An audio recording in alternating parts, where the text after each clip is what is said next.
The vanilla Google Pixel 6 is the new standard flagship from Google. It features numerous upgrades over all previous Pixels, including a new 50MP main camera sensor, an in-display fingerprint scanner, a new custom-made processor, and a huge 4600 mAh battery. It also features a radical redesign, which makes it look more like the Nexus 6P than any previous Pixel. The Pixel 6 starts at $599 or €649 for the model with 8GB of RAM and 128GB of internal storage. Google Pixel 6 series can now measure heart and respiratory rate through its camera.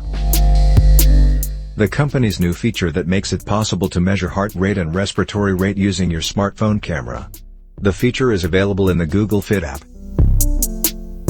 Google has also warned the users that the features are being fine-tuned and may even be removed. Google is also reportedly working on bringing Face to Unlock on the Pixel 6 series. The feature was supposed to be available from day one initially, but Google dropped it last minute due to power consumption issues. As far as the cameras are concerned, the Google Pixel 6 Pro on the rear packs a triple camera setup featuring a 50-megapixel primary camera. The rear camera setup has autofocus. It has a single front camera setup for selfies, featuring an 11-megapixel sensor. Google Pixel 6 Pro is based on Android 12 and packs 128GB of inbuilt storage. The Google Pixel 6 Pro is a dual SIM, GSM and GSM, mobile that accepts nano SIM and eSIM cards. As one would expect, the Google Pixel 6 Pro is a bigger, more premium variant of the Pixel 6. It features a larger 120Hz curved display, an extra camera lens on the back, telephoto, and a larger 5000 mAh battery. It was launched in cloudy white, sorta sunny, and stormy black colors. It features an IP68 rating for dust and water protection. I switched over from iPhone 12 Pro. I have been with iPhone since the 3 and honestly they just stopped innovation. So I made a change and thus far have very much enjoyed it. The screen is beautiful and the ease of use is fantastic.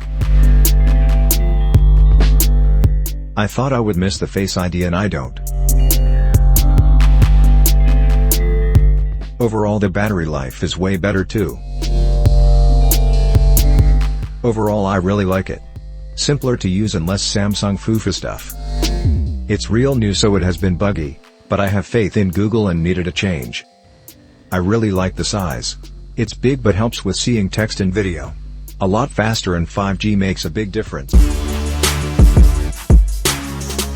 Hope you enjoyed the video. You guys can initiate a discussion in the comment box, if you have any different opinions about the contents in this video. Be the first to start the debate in the box below. Purchase links related to the products in this video are kept in description. We will be grateful, if you could please make your next purchase from that link, as this will help us to grow our channel. Good morning, good evening and good night, whichever part of the world you are from.